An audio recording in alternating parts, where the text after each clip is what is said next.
Welcome to Somali Nexus, the platform where history, identity, and culture connect Somali. I'm your host, and today we journey into one of the most remarkable yet overlooked chapters in Somali history, the Hiraab Imamate, a Somali powerhouse you've probably never heard of. Emerging in the 17th century, the Hiraab Imamate was born from rebellion. Somali clans led by Imam Omar of the Y'aqubi Abgal rose up against the declining Ajuran Sultanate. But this wasn't just a revolt. It was a movement for sovereignty. Stretching from the Shabelle Valley to the Indian Ocean, the Imamate created a decentralized yet united system of governance. Power was shared among clan elders, religious scholars, and military leaders, all under the spiritual and political authority of an imam. They built economic hubs like Mogadishu and Hobyo, trading with Arabia, Persia, and India. Their exports? Livestock, frankincense, and Somali resilience. Their law? Islamic Sharia blended with Somali clan customs. But as foreign empires crept in, Zanzibar's Sultanate, and later the Italians, the Imamate's sovereignty faded. Still, its legacy lives on, a symbol of Somali unity, indigenous governance, and resistance to domination. So stay with us, because on Somali Nexus, we don't just tell Somali history, we revive it.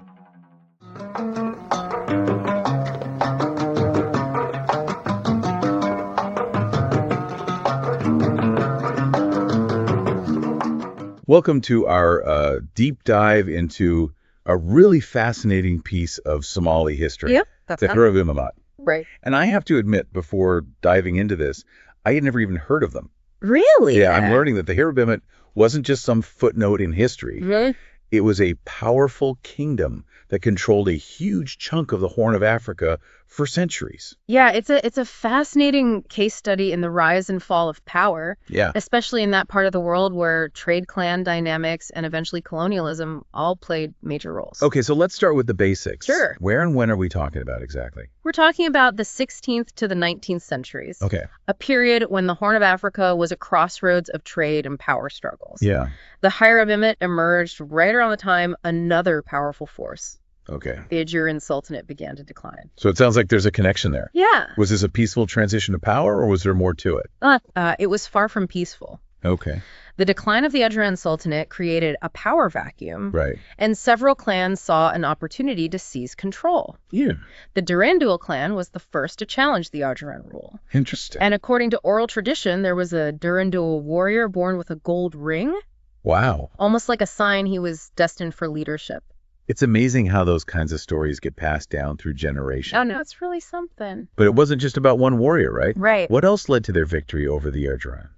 It was a combination of factors. Mhm. The Ajuran, in their later years, had become decentralized and vulnerable. Okay. The Durandul recognized this weakness and strategically formed alliances Interesting. with other clans like the Galjel Batakade and Zawadal, Okay. who were also looking to break free from Ajuran control. Right. These alliances were key to their success in pushing the Ajuran out of key areas, like the Shabelle Valley. They were a force to be reckoned with.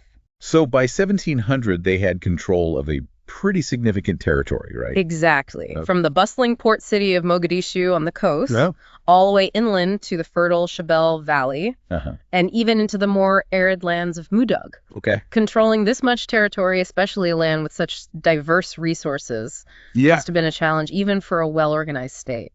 Well, speaking of organization, that's what surprised me most about the Hiraab Imamate. Oh, They brilliant. weren't just warriors and conquerors. Right. They established a remarkably centralized and efficient government. Okay.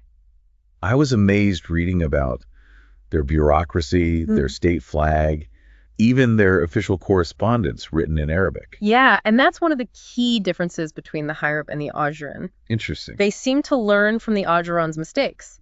They understood that to maintain stability and expand their influence, Yeah. they needed a strong, centralized government that could effectively manage diverse populations and Yeah. economic activities. It seems like they're pretty sophisticated on the economic front, too. Oh, yeah. The sources mention taxes on both livestock and cash crops, Uh-huh. and they were clearly profiting from the port of Mogadishu. Right. That all suggests a pretty advanced understanding of trade and economics, wouldn't you say? Absolutely. Yeah. They seem to have a keen understanding of how to maximize the economic potential of their diverse territory. Yeah. They had thriving agricultural centers in the fertile river valleys, bustling ports, facilitating trade with the wider world. Right. And, of course, they still benefited from the traditional nomadic pastoralism of the interior. Okay. It was this diverse economic base that allowed them to become so powerful. So it's almost like they were ahead of their time. In a way, yeah. Creating a diversified economic portfolio. Uh-huh. But let's not forget, they were also successful on the battlefield. Right. I mean, repelling a French incursion in 1701 is no small feat. No, it's not. And even detaining a British Royal Naval Warships boat in 1707 shows they weren't afraid to stand up to European powers. They were definitely making a statement. What was the secret to their military success? Was it just brute strength, or was there more to it? It was more than just brute strength. Oh. The sources describe a professional, well-equipped standing army that was responsible for both internal security and external defense. They had a mounted unit that acted as a sort of police force, ensuring order and protecting trade caravans. So they invested in both offensive and defensive capability. Yeah, they weren't taking any chances. Did they have a navy as well? Yes. Wow. And it seems they were quite strategic about it. Okay. They understood the importance of protecting their coast from pirates, as well as securing their maritime trade routes. They even imported firearms from as far away as Zanzibar, demonstrating their commitment to maintaining a strong military force. Okay. This investment paid off, allowing them to establish a stable and prosperous state that endured for centuries. It's really impressive what they were able to accomplish, especially considering the often tumultuous nature of the Horn of Africa. Yeah, it's quite a feat. But speaking of tumult, let's talk about the internal workings of the Hiraab Imamate. Okay. Was it purely a Hiraab affair, or did other clans play a significant role? It was far from a purely Hiraab affair. Okay. While they were the dominant clan, their power rested on a complex web of alliances and partnerships with other Somali groups. Go ahead. Remember the Habargadir and Dudubal, who held key leadership roles in the army? Right. And then there were the Shikal, who served as religious authorities, Yeah. and the Abgal, who traditionally held the position of imam. So the imam was like the king, the ultimate authority. Exactly. Right. The imam was the head of state, and the sources describe fascinating ceremonies involved in becoming imam. Oh, really? There were elaborate assemblies, grand feasts, and even a special turban made from a specific tree called the Gedhadhad. Talk about attention to detail. Those details are fascinating. I know, right? It's so easy to get caught up in the political and military aspects. Right.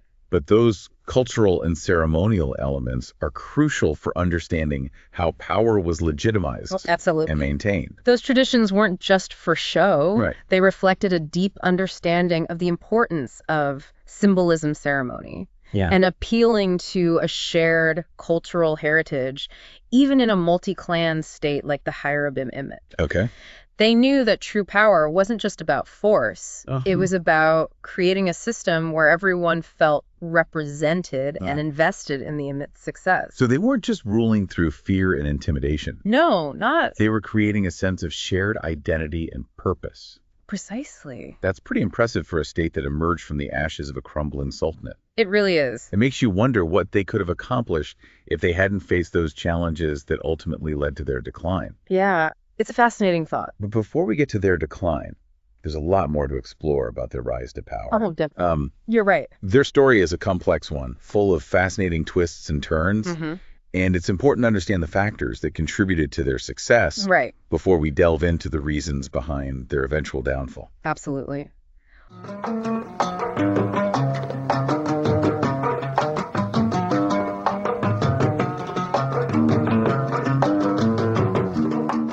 Welcome back to our deep dive into the Hiraab Imamate. You know, it really is remarkable how they managed to hold it all together for so long. Yeah, it's quite a feat.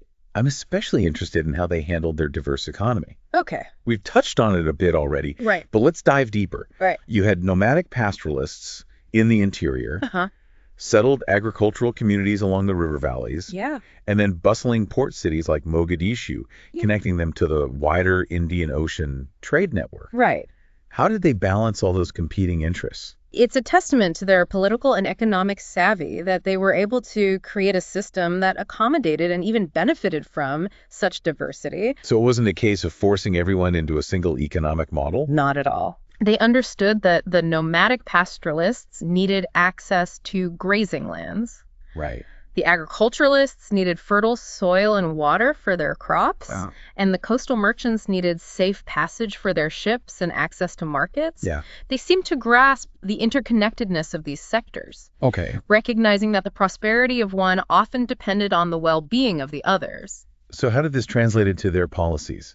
Well, did they have specific measures in place to support each of these economic groups? They did. Okay. Their taxation system, for example, was designed to reflect the different economic realities of each group. Interesting. Pastoralists were taxed on their livestock, agriculturalists on their crops, and merchants on their trade goods. Okay. This ensured a steady stream of revenue for the state, while also acknowledging the unique challenges and opportunities faced by each sector. It's fascinating how they managed to strike that balance. Yeah. They're extracting wealth from these different groups, but they were also providing something in return. Right, absolutely. They weren't just they were also investing in infrastructure and security that benefited everyone. So like the kinds of things. For example, they protected trade routes, both land and sea. Okay. Which facilitated the movement of goods and people, benefiting not just the merchants, but also the pastoralists and agriculturalists. Right. Who relied on those routes to get their products to market. So they were thinking long term, understanding that a healthy economy requires investment and a degree of stability. Exactly. Okay. And they also recognized that internal conflicts would disrupt trade damage agricultural production and force pastoralists to flee their traditional grazing lands. Makes sense.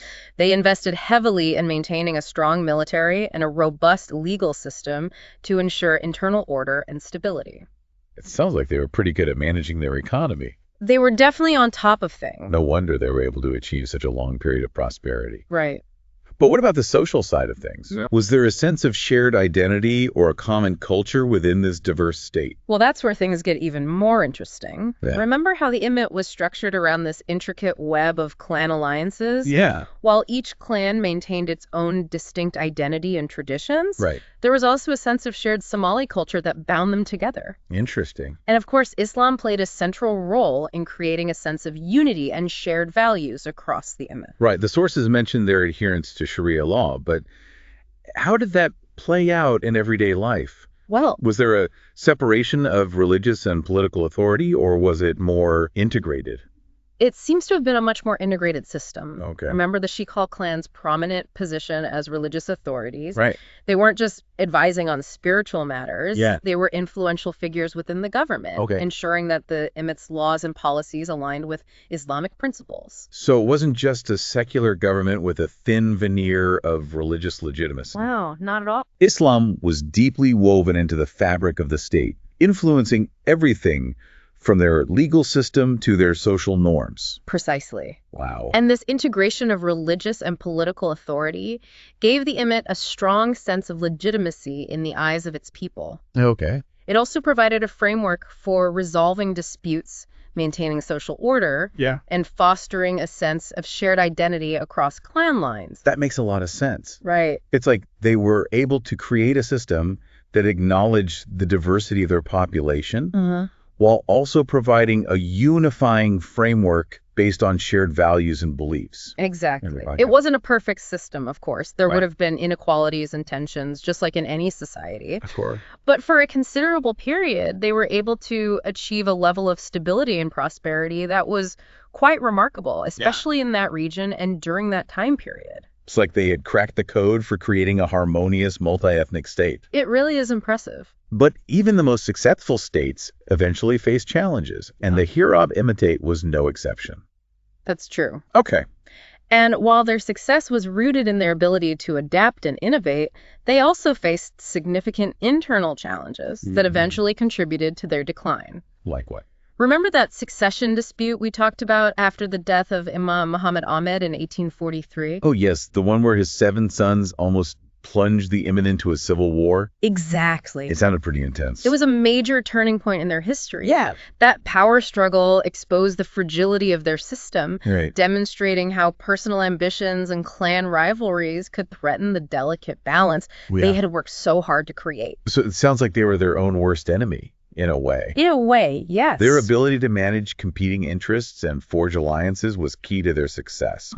But those same dynamics could also become sources of instability and conflict. Precisely. Okay. And that's a recurring theme in history, isn't it? Yeah. The very strengths that allow a state to rise to power can also, under different circumstances, become the seeds of its decline.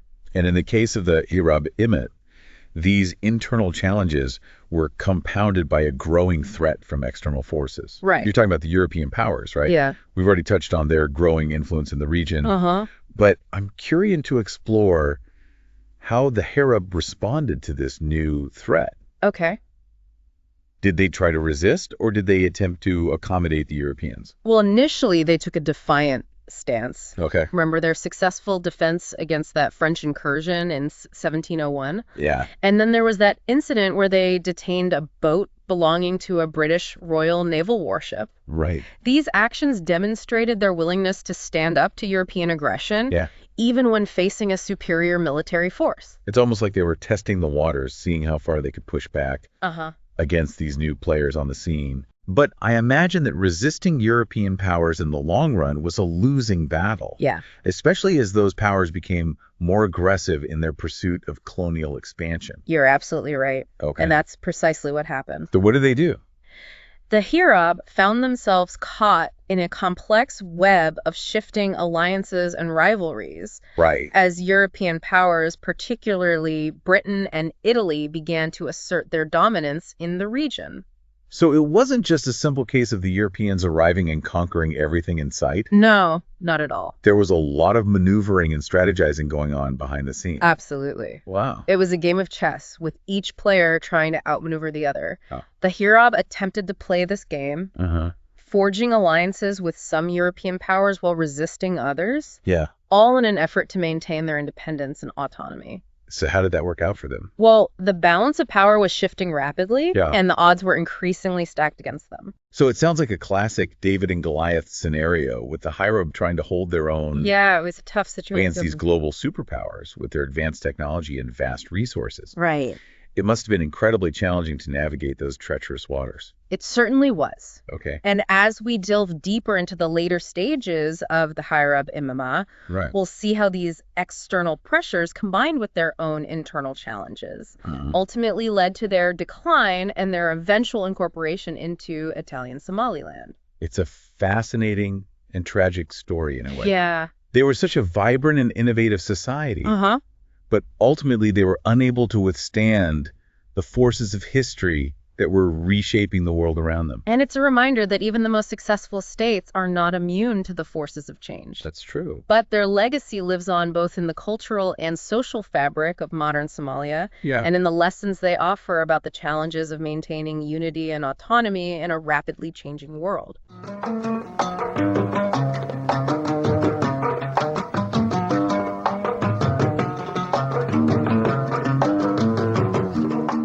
Welcome back to the Deep Dive. It's amazing how this story of the Hiraab Imamate, a kingdom I knew nothing about before this, has become so captivating. We've talked about their incredible rise and how they managed to balance a multi-clan society and a diverse economy. Yeah. But we left off discussing how they faced growing external pressures, specifically the looming threat of European colonialism. And it's here in the late 19th century where the Hiraab Imamete's story becomes intertwined with a much larger historical narrative.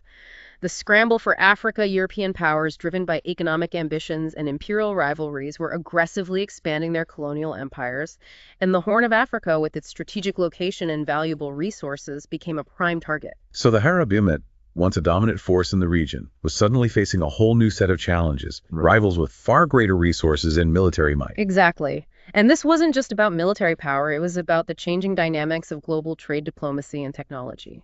The Europeans were playing a different game, one that the Hiraab, despite their sophistication and adaptability, struggled to keep up with. We've already talked about the British-sponsored bombing of Mogadishu's port back in 1828. That seems like a clear turning point, a sign that things were about to get a lot more complicated for the Hiraab. It was a stark reminder of the power differential between them and the Europeans. The Hiraab, despite their efforts to resist European encroachment, were increasingly on the defensive. They found themselves caught between two powerful European rivals, Britain, which was focused on securing its control over the northern coast, and Italy, which had its sights set on the south. It sounds like a classic case of divide and conquer. The Europeans were exploiting existing rivalries and tensions within the Hiraab Imamate and between the Imamate and its neighbors. Were the Hiraab aware of this strategy? They were certainly savvy enough to understand the risks, and they tried to counter these tactics by playing their own diplomatic games. They attempted to forge alliances with some European powers while resisting others, all in a bid to maintain their autonomy and control over their territory. So it wasn't just a straightforward conquest. There was a lot of strategizing and maneuvering happening on both sides. Absolutely. The Hiraab were not passive victims in this process. They actively tried to shape the outcome, but ultimately the forces arrayed against them proved too strong. The sources mention the Berlin Conference of 1884, where European powers carved up Africa amongst themselves. Was that the final nail in the coffin for the Hiraab Imamate's independence? The Berlin Conference formalized the partition of Africa, and while it didn't immediately lead to the collapse of the Hiraab Imamate, it did mark a significant shift in the balance of power. It emboldened the European powers, and it made it much harder for the Hiraab to resist their advances. So it was only a matter of time. Essentially, yes. The Italians, after securing treaties with the Sultan of Zanzibar to gain control of the southern port of Barawa, turned their attention towards the Hiraab. They exploited the existing divisions within the Imamate, negotiating separate treaties with rival factions in Adel and Mogadishu, eventually establishing the Benadir Protectorate. And that was the end of the Hiraab Imamate as an independent entity. In terms of formal political control, yes. But their story doesn't end there. That's what I find so fascinating about this deep dive. Even though the Hiraab Imamate was absorbed into Italian Somaliland, it feels like their story continues to unfold in some way. Precisely. The Hiraab people, their culture, their traditions, their very identity, all of that persisted even under colonial rule. And their clan structures, those intricate systems of kinship and authority that had been so central to their rise and fall, continued to shape Somali society throughout the colonial period and beyond. So their legacy isn't just about dates and battles, it's about the enduring power of culture and identity, even in the face of overwhelming external pressures. Exactly. And that's why their story resonates so strongly today. It's a reminder that even in the face of colonization and globalization, local cultures and traditions can endure and adapt, shaping the political, social, and economic landscape in profound ways. I think that's a really important takeaway for our listener to understand that history isn't just about what happened in the past. It's about the enduring impact of those events on the present and the future. Absolutely. And the Hiraab Imamate's story is a perfect example of this. Their legacy lives on in the clan dynamics that still shape Somali politics, and the vibrant cultural traditions that have survived centuries of change, and in the enduring spirit of resilience and adaptability that continues to inspire the Somali people. So as we conclude this deep dive, what are some of the key lessons you hope our listener will take away from this fascinating story? Well, first and foremost, I hope they will appreciate the complexity of history, how seemingly isolated events are often connected to larger global trends and forces. The Hiraab Imamate's story isn't just about a small kingdom in the Horn of Africa, it's about the rise of global empires, the impact of colonialism, and the ongoing struggle for autonomy and self-determination. It's a reminder that history is never black and white, that there are always multiple perspectives and layers of meaning to uncover. Exactly. And second, I hope our listener will be inspired by the Hiraab Imamate's resilience and adaptability. They faced incredible challenges, both internal and external, and yet they managed to thrive for centuries. They were masters of navigating complex political and economic landscapes, and they were never afraid to adapt their strategies to meet new challenges. It's a testament to their ingenuity, their political acumen, and their deep understanding of the forces at play in their world. Absolutely. And finally, I hope our listener will come away from this deep dive with a sense of wonder and curiosity. The Hiraab Imamate's story is just one small piece of a much larger and fascinating puzzle. There are countless other stories waiting to be discovered, and each one offers unique insights into the human experience, the forces that shape our world, and the enduring power of culture and identity. Well said. And as always, we encourage you, our listener, to continue exploring, to keep asking questions, and to never stop learning. The world is full of fascinating stories, and each one has something valuable to teach us. So until our next deep dive, keep those intellectual gears turning. We'll be back soon to explore another fascinating corner of history.